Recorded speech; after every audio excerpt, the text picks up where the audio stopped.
And now to the Middle East, where violence is raging today from Iraq to the Gaza Strip. Some fear it could spill into a larger regional war, and that would be bad news for the United States.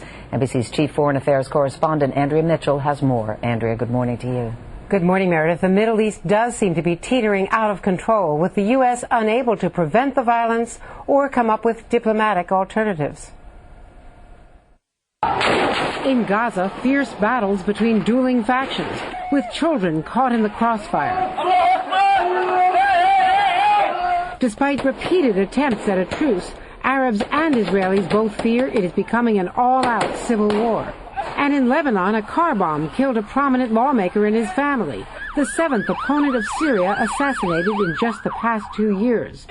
All this on top of the raging war in Iraq, on edge after the second bombing of the Samarra Mosque, sacred to the Shiite majority. In all the years I've been in the Senate, I've not seen things so out of control. The problem is not so much unintended consequences, but consequences that should have been foreseen and were not foreseen. The administration says insurgents and al-Qaeda are trying to scuttle progress. It does fit a pattern that we see throughout the region, which is that when you see things moving towards success, or when you see signs of success, that there are acts of violence. But what success? Analysts of the region are hard-pressed to find any signs.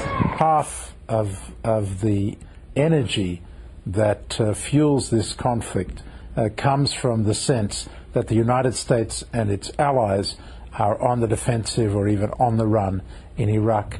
And the conflict could spread further to Turkey, threatening to attack Kurdish nationalists in northern Iraq, and Afghanistan, where the administration now warns that the Taliban is getting weapons from Iran, an unlikely alliance of past enemies forged out of mutual hatred for the U.S.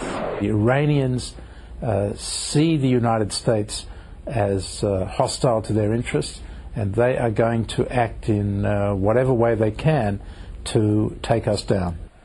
Critics say the administration is now paying a heavy price for not paying enough attention to the Palestinian conflict or Afghanistan because of its preoccupation with Iraq. Meredith? All right, Andrea Mitchell, thanks very much.